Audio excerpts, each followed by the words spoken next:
I'm Sabrina, 29 years old, with a life many would envy. My software engineering career in Seattle has brought me everything I thought I wanted.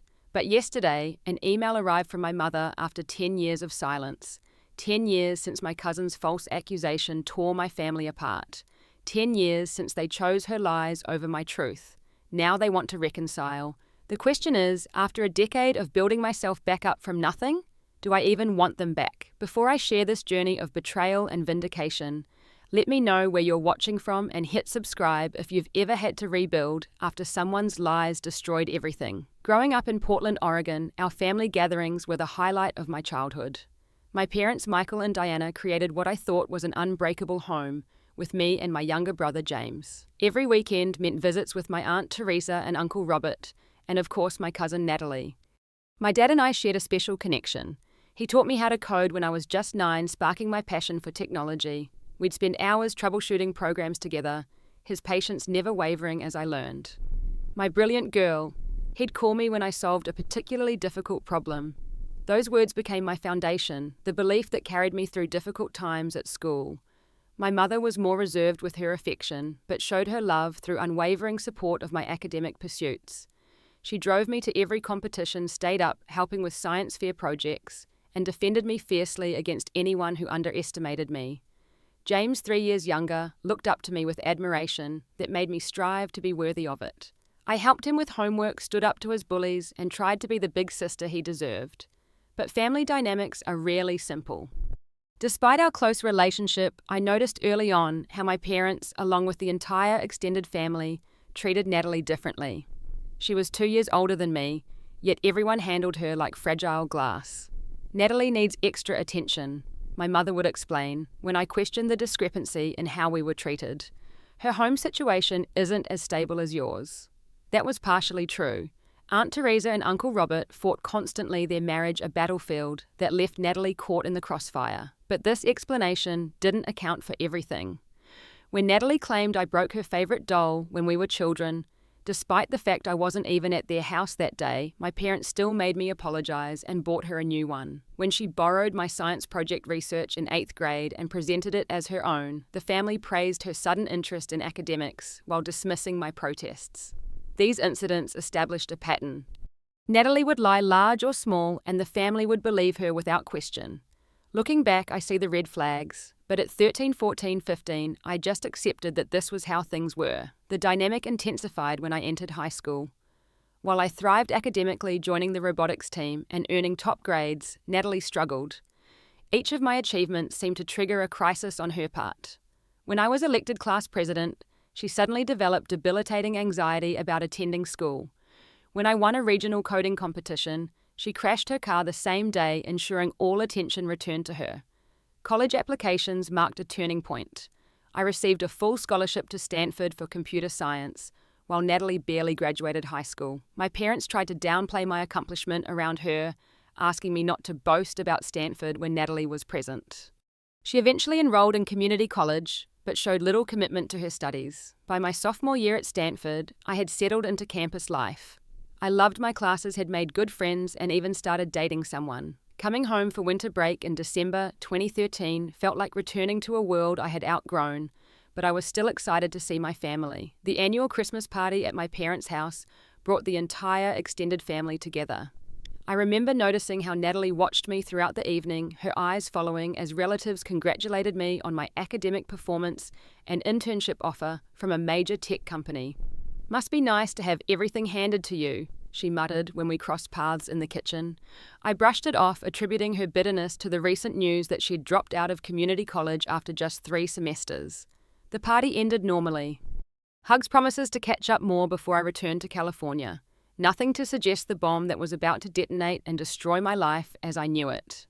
How could I have known that this ordinary family gathering would be the last time I would speak to most of my family for a decade? 2 days after the Christmas party, I woke to my phone vibrating violently on my nightstand. 6 missed calls from my mother, 4 from my father, and a text that simply read, "Come home, now." My mind raced through possibilities as I drove to my parents' house. Was someone hurt? Had there been an accident? Nothing prepared me for what waited. I still remember every detail of walking into our living room. My parents sat rigidly on the couch, faces drawn and pale. Aunt Teresa was crying quietly in the corner while Uncle Robert paced by the window. James sat on the stairs looking confused and frightened. And there in my father's armchair, like it was a throne, sat Natalie. "What's going on?" I asked, the atmosphere so thick with tension I could barely breathe. My father looked at me with eyes I didn't recognize. "Natalie told us what you did." Confused, I looked around the room. "What I did? What are you talking about?" My mother's voice cracked as she spoke. "She told us how you cornered her during the Christmas party, how you sexually assaulted her in the guest bedroom when everyone was busy with dessert." The accusation hit me like physical blow. I actually staggered backward, gripping the doorframe to stay upright. "That's absolutely not true," I said, my voice shaking with shock. "I never was alone with Natalie during the party. I was helping you serve dessert, Mom, remember? Then I was playing board games with the cousins in the dining room. There were people around me the entire time." Natalie began to sob dramatically. "See, she's denying it, just like you said she would." My aunt rushed to comfort her while my uncle turned to me with disgust etched on his face. "We trusted you around our daughter." "This is insane," I said, desperation rising in my voice. "I would never do something like that. Never. Mom, Dad, you know me. You know I wouldn't do this." But the faces looking back at me held no recognition, no trust, no love, only judgment. "Multiple people saw you follow Natalie upstairs," my father said coldly. Who saw this? Because it didn't happen." I looked wildly around the room, seeking one sympathetic face. My eyes landed on James.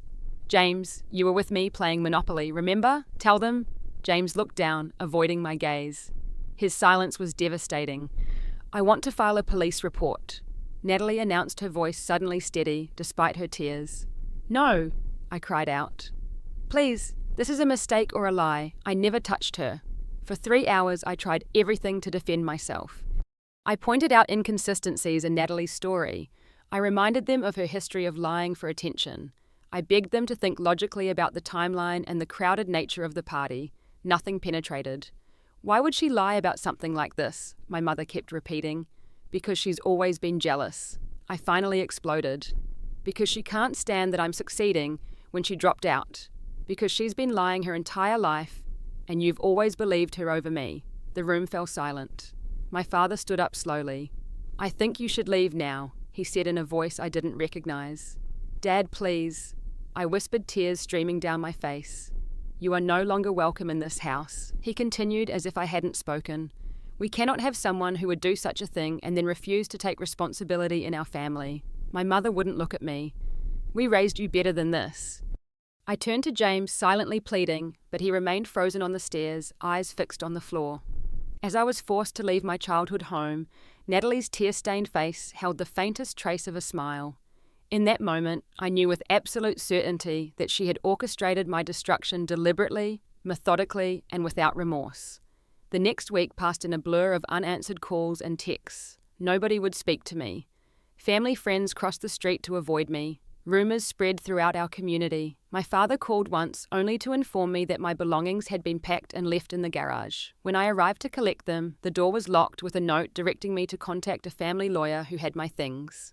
My childhood had been reduced to boxes, my existence in that house systematically erased. The final blow came via certified letter. My parents had closed my college fund account, which thankfully wasn't necessary due to my scholarship. But the message was clear: I was financially, emotionally, and familially cut off. The letter ended with a request to never contact any family member again. Just like that, at 19 years old, I found myself completely alone, branded with an accusation I couldn't fight, and abandoned by the people who were supposed to love me unconditionally. Christmas, once my favorite holiday, had become the anniversary of losing everything.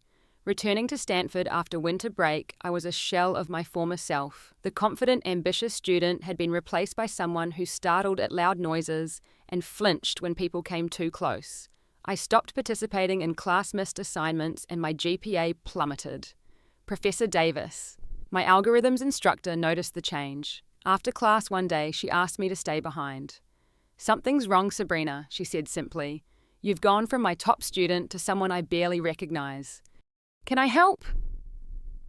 I hadn't planned to tell anyone, but something in her genuine concern broke through my defenses. The whole story poured out between sobs, instead of the doubt or judgment I'd come to expect. Professor Davis listened intently before saying, "I believe you." Those 3 words were the first lifeline in my drowning existence.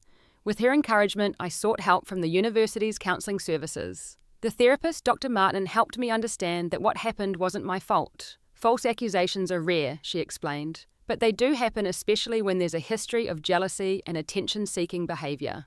My housing situation became another unexpected blessing. Unable to face returning home for summer, I found a year-round apartment with a roommate named Taylor. Initially, just someone sharing my space, Taylor gradually became my strongest supporter. "Your family is garbage," she declared after hearing my story. "But that doesn't mean you have to be garbage too. We're going to get through this." Taylor's unflinching loyalty showed me that family isn't always blood. Sometimes it's the people who choose to stand by you when everyone else walks away. Therapy became my weekly constant. Dr. Martin helped me navigate the crushing betrayal and abandonment. "Trust issues are a natural response to what you've experienced," she assured me. "Healing isn't linear. Some days will be better than others." Those words proved prophetic. Some mornings I could barely get out of bed, replaying every family memory and wondering if any of the love had been real. Other days, anger fueled me through intense study sessions, determined to succeed despite everything. Gradually, I rebuilt my academic standing. Professor Davis became a mentor, offering research opportunities that eventually led to publications. I graduated with honours, though no family members attended the ceremony. Taylor and 3 other close friends cheered loudly enough to make up for the empty seats.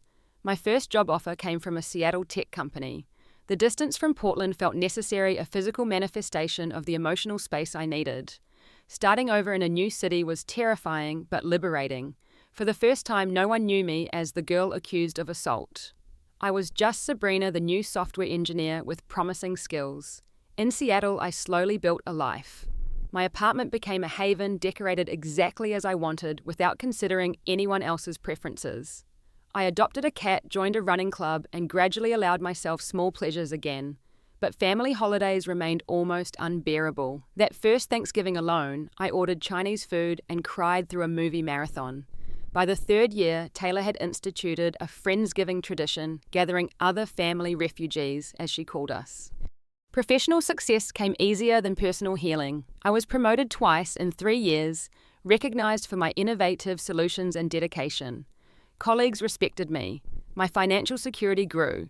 From the outside, I appeared successful. Dating proved more complicated. Trust doesn't come easily when the people who are supposed to love you unconditionally believe the worst about you without question. My first serious relationship ended when Patrick grew frustrated with my inability to fully open up. "It's like there's a part of you no one's allowed to touch," he said during our breakup. "I can't compete with ghosts, Sabrina." He wasn't wrong. The ghosts of my family haunted every relationship. When Alexander said I reminded him of his sister, I panicked and ended things. When Rachel wanted me to meet her parents, I invented excuses until she stopped asking. The pattern repeated: connection, fear, retreat.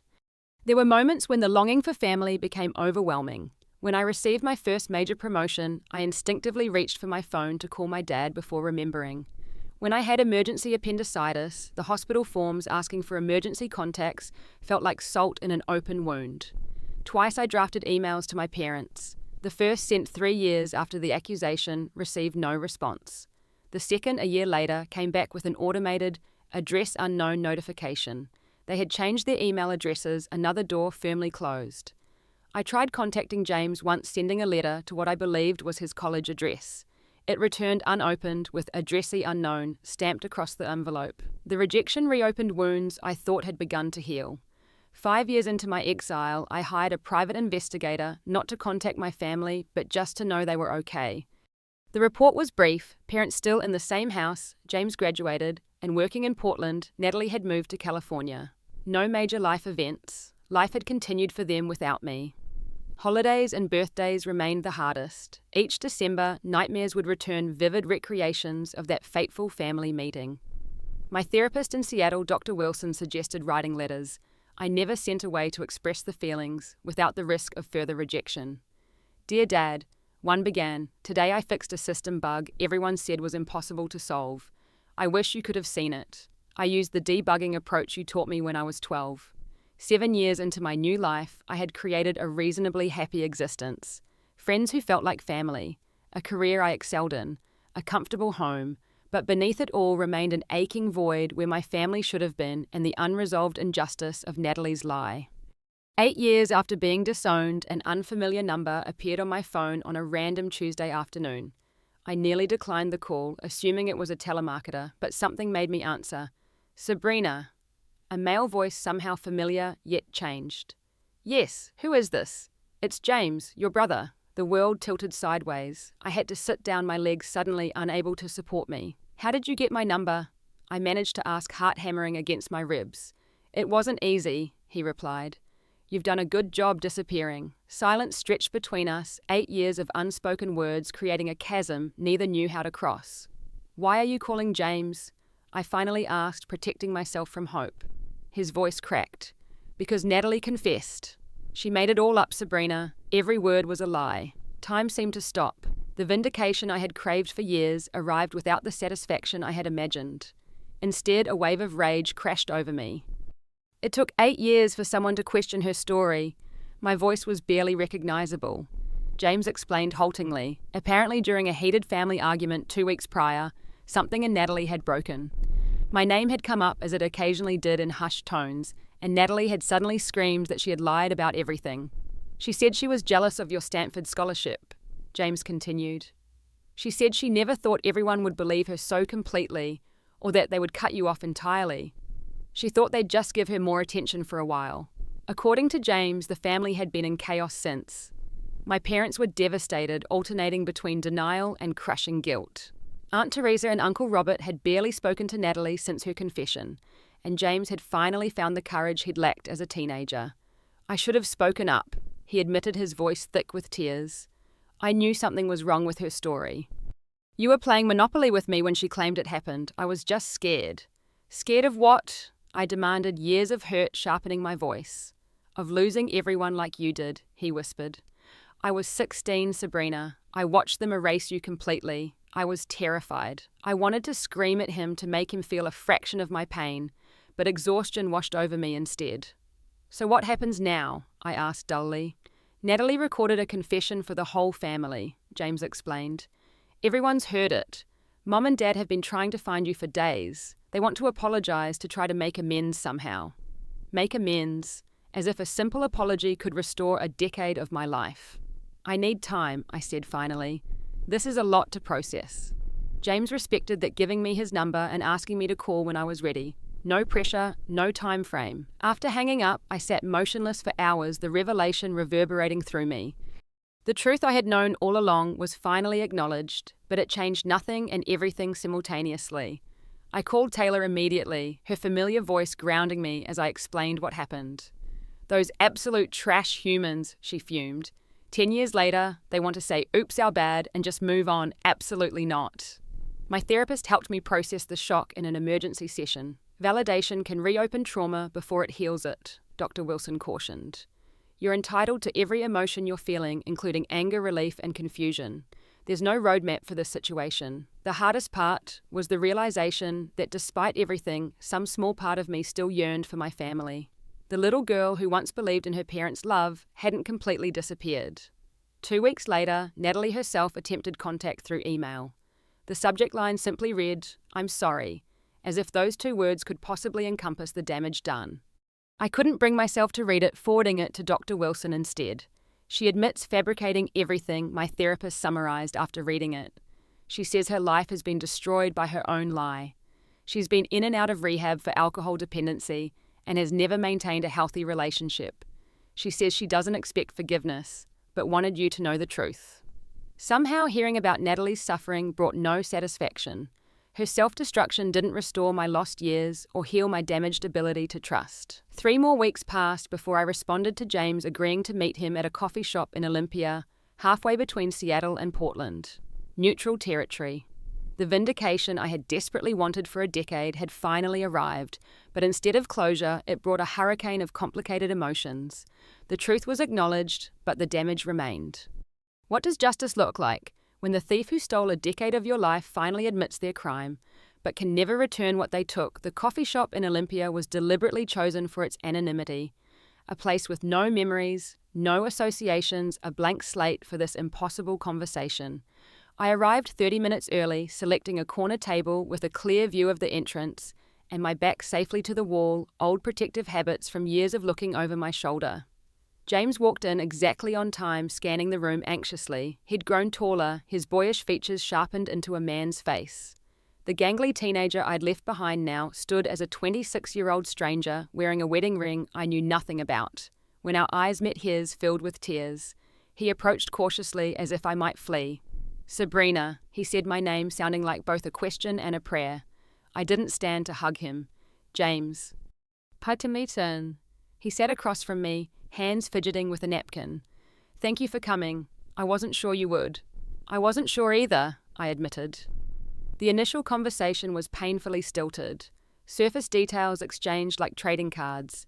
He worked as an architectural engineer. He'd married his college girlfriend 2 years ago. They had a dog named Rusty. I offered minimal information about myself. Seattle, software engineering, no significant other, no pets. After 20 minutes of this emotional tightrope walk, James broke. "I'm so sorry, Sabrina," he said, voice cracking. "I failed you. When you needed someone to speak up to tell the truth about where you were during the party, I stayed quiet. I've carried that shame every day." His raw honesty punctured my carefully maintained composure. "You were 16, I acknowledged, repeating his earlier defense. "But yes, you failed me." He nodded, accepting the judgment. "After you were gone, everything changed. Dad started drinking heavily. Mum would cry whenever she passed your old room. Nobody talked about you, but your absence was everywhere." "Good," I said sharply. "There should have been consequences." "There were," he assured me. The family fractured. Aunt Teresa and Uncle Robert blamed Mum and Dad for overreacting. Grandparents took sides. Holiday gatherings became tension-filled disasters until eventually people stopped coming. I hadn't considered how the family dynamics would shift after my removal. In my mind, they had simply continued without me perfectly intact. Learning otherwise brought complicated feelings. And Natalie? I asked the name bitter on my tongue. She got what she wanted initially, all the attention, James explained. But it was never enough. She'd create new dramas constantly. Eventually, people grew tired of it. She moved to California 4 years ago, supposedly for a fresh start. We rarely heard from her until she showed up unexpectedly last month. He described the fateful family dinner where Natalie's lie unraveled. A casual mention of me had escalated into an argument about how the situation was handled. Natalie, apparently drunk, had suddenly screamed, "Fine, I made it all up. Sabrina never touched me. Are you happy now?" The room went completely silent. James continued. Dad looked like he'd been shot. Mum collapsed into a chair. I thought Uncle Robert might actually hit Natalie. She just kept shouting about how she never meant for it to go so far, how she was just jealous and wanted attention. I remained outwardly calm, while internally processing this scene I'd imagined countless times in different variations. After the initial shock, Mum insisted Natalie record a formal confession with everyone present, James said. She wanted documented proof of the truth, I think, for your sake. He pulled out his phone. "I have the recording if you want to hear it." I shook my head. "Not yet. Maybe not ever." We talked for 3 more hours. James filled in the lost decade, describing how my parents had slowly withdrawn from friends and family, how my father had taken early retirement, how my mother had started volunteering at sexual assault crisis centres, perhaps as some form of atonement. "They've been looking for you for years," he revealed, "but you changed your number, your email, everything. The private investigator they hired couldn't find you. I'd been careful about my digital footprint, an instinctive protection against the people who had hurt me most. They want to see you," James said finally. "Would you consider meeting them?" The question I'd been dreading. Part of me wanted to refuse out of spite, to make them live with the consequences of their choice, as I had been forced to. But another part, the part still capable of healing, wanted closure. "I need conditions," I said firmly. "Neutral location, public place, and I need them to understand I'm not promising forgiveness or reconciliation. I'm only agreeing to hear them out." James nodded quickly, relief washing over his features.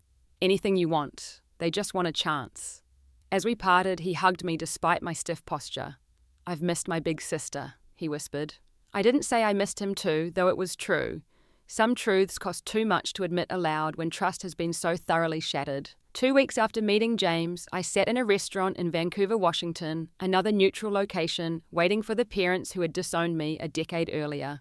Dr. Wilson and I had spent multiple sessions preparing for this encounter, developing strategies for maintaining emotional boundaries. Remember, you can leave at any time, she had emphasized. You owe them nothing. They arrived 5 minutes early, standing uncertainly at the entrance. My father's hair had gone completely grey, his once straight posture now slightly stooped. My mother looked thinner, her face lined with what I hoped was regret.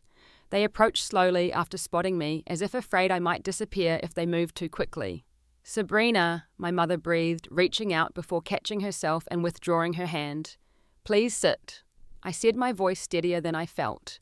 They settled across from me, eyes drinking in every detail of my appearance. "You look well," my father offered tentatively. "I am well," I replied. "No thanks to either of you." The brutal honesty set the tone. This would not be an easy reconciliation with tearful hugs and instant forgiveness. They seemed to understand, nodding slightly. "We don't know where to begin," my mother said. "How about with why you believed her without question?" I suggested coldly. Why my word, my character, my entire history with you meant nothing compared to her accusation. My father's eyes filled with tears. "We were wrong. Catastrophically, unforgivably wrong.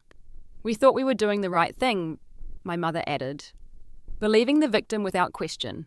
We never considered she might be lying because the accusation was so serious." "I was a victim too," I pointed out. "Your daughter. Someone you'd raised and known for 19 years. Did it not occur to you to at least investigate before cutting me out completely?" They exchanged glances, some unspoken communication passing between them. "We have no excuse," my father admitted. "We failed you in the most fundamental way parents can fail a child. We betrayed your trust, ignored your truth, and abandoned you when you needed us most. There hasn't been a single day we haven't regretted it," my mother added, her voice breaking. "But we didn't know how to undo it. The more time passed, the more impossible it seemed."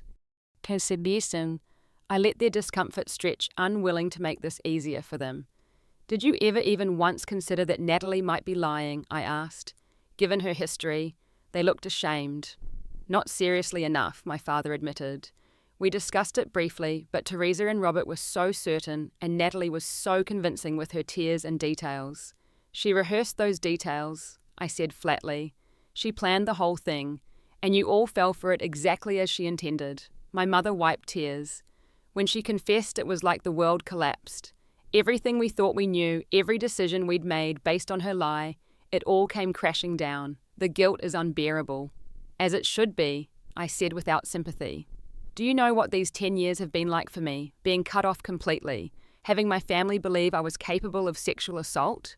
Do you have any idea what that does to a person?" My voice had risen, drawing glances from nearby tables. I took a deep breath, regaining control. No one would hire me in Portland. Friends disappeared. I had to rebuild my entire life from nothing. And the worst part, I still loved you. I still missed you. I hated that, even after what you did, I couldn't stop loving my family. My father broke down entirely at this, covering his face with his hands. "We don't deserve your forgiveness," my mother said. "We know that. We just want a chance to try to be in your life again, in whatever capacity you'll allow." I studied them carefully, these strangers who shared my blood. "I'm in therapy," I told them. "Have been for years, dealing with the trauma of what happened. Are you willing to attend family therapy if we attempt any kind of relationship moving forward?" They agreed immediately, desperately. "And you need to understand that forgiveness, if it ever comes, won't be quick or easy," I continued. "I won't pretend everything is fine for the sake of family harmony. If we do this, we do it honestly, acknowledging the damage done." Again they nodded. "Natalie can never be around me," I added firmly. "I don't care about family gatherings or holidays. I will never be in the same room with her again." "We haven't spoken to her since the confession," my father assured me. "None of us have." As the conversation continued, I maintained my emotional walls while collecting the information I needed. They had kept my room untouched for years before finally converting it to a home office. They had followed my career through alumni publications and industry news, keeping a file of my professional achievements. They had attempted to contribute to my retirement account anonymously, which explained the mysterious deposits I'd investigated and ultimately returned. By the end of our 3-hour meeting, I had reached a decision. "I'm willing to try family therapy," I told them. 4 sessions. After that, we'll reevaluate whether there's anything worth rebuilding here. The relief on their faces was palpable. They wanted to hug me, but I stood with my arms crossed, physically enforcing the boundary. This isn't forgiveness, I clarified. This is just me not closing the door completely. It was enough for now. As they left, my father turned back. We're so proud of the woman you've become, Sabrina, even though we had no right to that pride.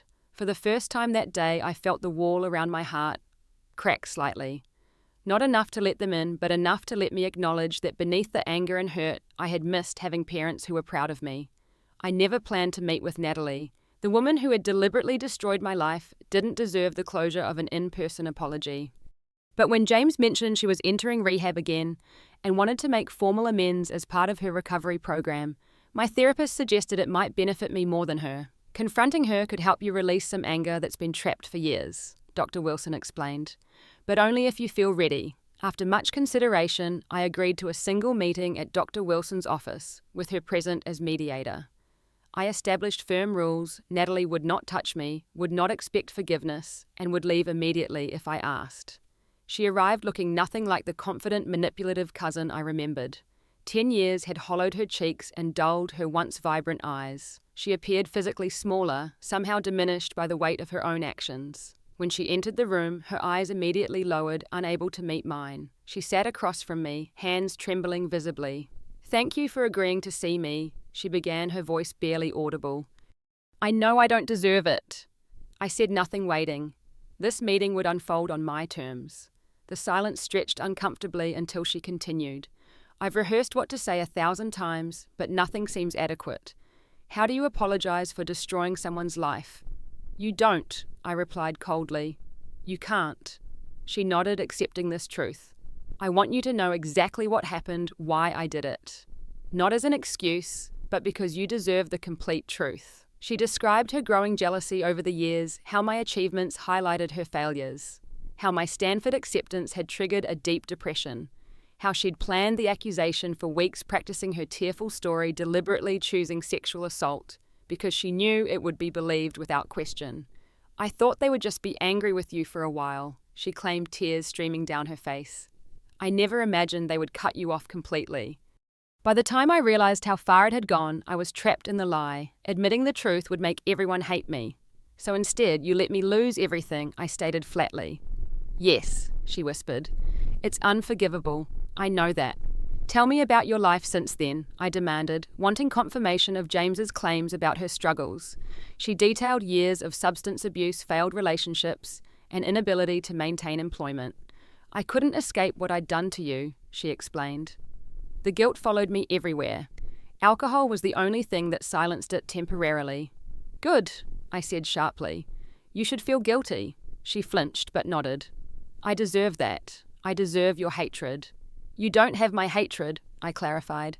"Hate requires energy and attention I'm no longer willing to give you. What you have is my indifference, which is worse." Dr. Wilson gently interjected. "Sabrina, is there anything specific you want to ask or say to Natalie? This is your opportunity." I considered this carefully before leaning forward, making direct eye contact for the first time. "I want you to understand what you took from me," I said, my voice steady. "You didn't just take my family. You took my ability to trust. You took holidays and birthdays and celebrations. You took my sense of safety in the world. You took the future I would have had and forced me to build an entirely different one." Natalie sobbed openly, now making no attempt to wipe away tears. "For years I had nightmares about what you did," I continued. "I would wake up screaming, reliving the moment everyone turned against me. I spent thousands of dollars on therapy, trying to convince myself that not everyone would betray me like my family did. I let these truths land heavily between us. The worst part is that despite everything, I built a good life. I have true friends who would never believe lies about me without question. I have a successful career. I found happiness you couldn't permanently destroy. Your lie failed to ruin me completely, which I suspect was your real goal." A flash of something, perhaps recognition, crossed her face. "I don't forgive you," I stated clearly. "Maybe someday, but not today, not yet. What I will do is release you from occupying any more space in my life. After today, I never want to see or hear from you again." She nodded repeatedly. "I understand. Thank you for hearing me out. You deserved the truth years ago." As the meeting concluded, she asked one final question. "Are you reconnecting with your parents and James?" "That's none of your business," I replied. My relationship with them is not your concern anymore. She accepted this boundary without protest. As she rose to leave, she placed a sealed envelope on the table between us. This is a formal written confession, she explained. Every detail of how I planned and executed the lie. It's notarized. Do whatever you want with it, should you ever need legal or personal vindication. After she left, Dr. Wilson and I spent another hour processing the encounter. How do you feel? She asked gently. Lighter, I admitted with some surprise. Not healed, not forgiven, but like I've put down something heavy I've been carrying for years. Facing Natalie had shifted something fundamental. The power dynamic had completely reversed. She was now the broken one while I stood whole, despite her best efforts to destroy me. There was a certain justice in that reversal that no apology could have provided. The written confession remained unopened in my desk drawer for months. Its existence was sufficient. I didn't need to read the details of how methodically she had planned my destruction. The truth had finally been acknowledged not just by Natalie, but by the entire family who had chosen to believe her. That acknowledgement, while a decade too late, was the first step toward whatever came next. Reconciliation is a complex, non-linear journey. Over the following 6 months, the weekly family therapy sessions with my parents revealed layers of dysfunction that had existed long before Natalie's accusation. Dr. Peterson, our family therapist, helped facilitate difficult conversations that uncovered painful truths. Why did you always favor Natalie? I asked during our 3rd session, a question that had lingered for decades. My mother's response was illuminating. Your Aunt Teresa and I had a complicated relationship growing up. She struggled while everything came easily to me, much like your relationship with Natalie. When she had Natalie, I promised myself I would never let her daughter feel inferior the way I made my sister feel. So you overcorrected at my expense, I observed. Yes, she acknowledged sadly. We thought you were strong enough to handle it. We took your resilience for granted. These revelations didn't excuse their actions, but helped me understand the complex family dynamics that had made Natalie's lie so effective. Establishing boundaries became essential to this fragile new relationship. I created clear rules, no unannounced visits, no pressure about holidays, no discussions about Natalie, unless I initiated them. My mother once overstepped, suggesting I should consider forgiveness for my own healing, prompting a 2-week break in communication until she acknowledged the inappropriate boundary crossing. James became an unexpected ally in maintaining these boundaries, often intervening when our parents pushed too hard or too fast. Sabrina gets to set the pace, he would remind them. We're lucky she's giving us any chance at all. 8 months after that first meeting with my parents, I agreed to attend a small family gathering at James's house. My parents would be there along with his wife Melissa, whom I'd grown to like during our occasional coffee meetings. Walking into a family event after 10 years of exile felt surreal. I brought Taylor as support, her protective presence beside me, a reminder that I had options beyond my biological family now. If anyone upsets you, just give me the signal and we'll leave, she whispered as we approached the door.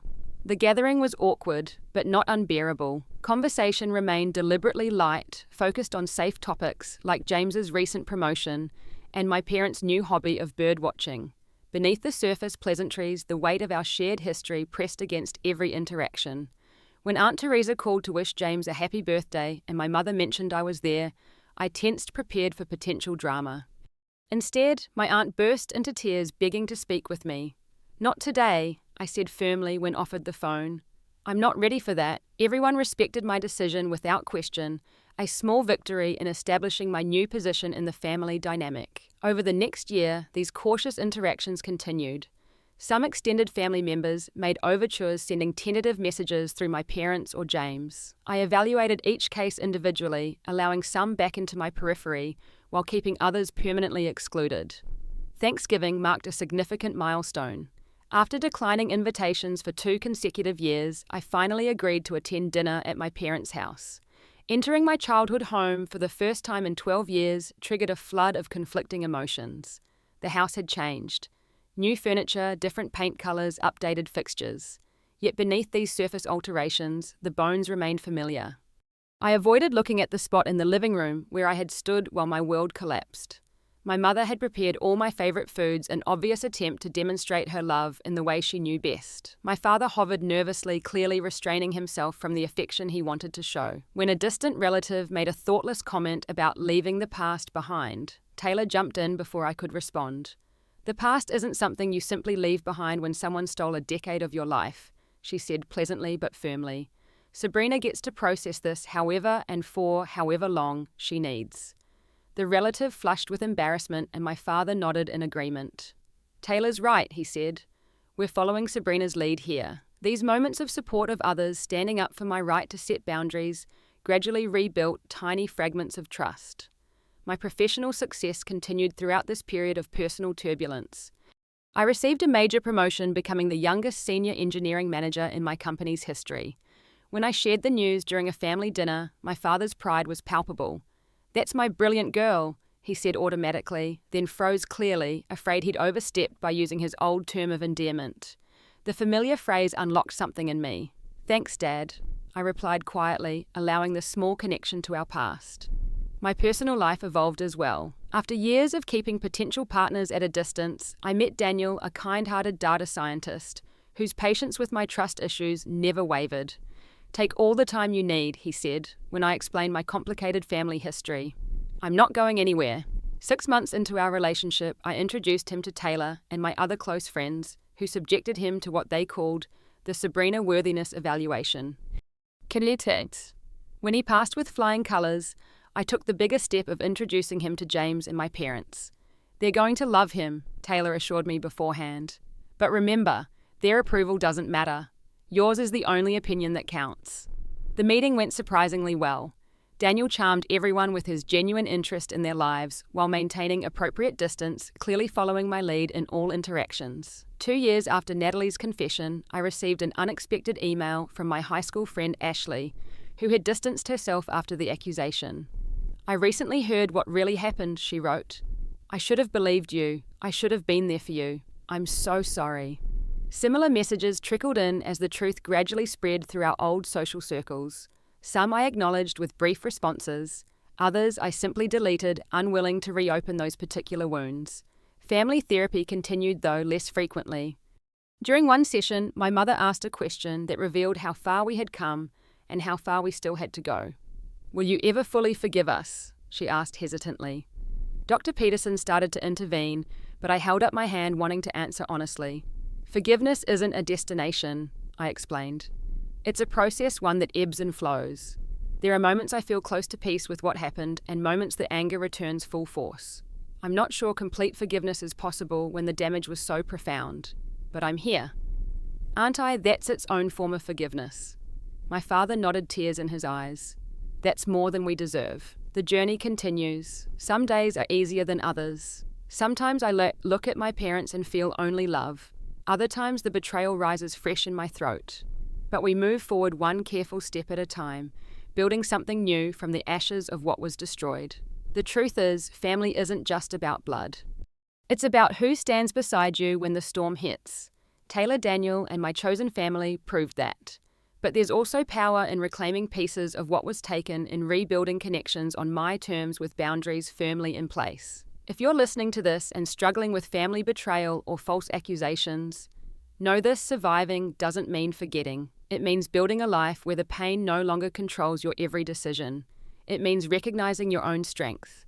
It means understanding that while others can shatter your world, only you determine whether to rebuild it and exactly how that reconstruction happens. Have you ever had to rebuild your life after betrayal? How did you handle reconciliation with those who hurt you? Leave a comment below sharing your experience. And if this story resonated with you, please subscribe to hear more journeys of resilience and recovery. Remember, your past shapes you, but it doesn't define you unless you allow it to. Thank you for listening to my story.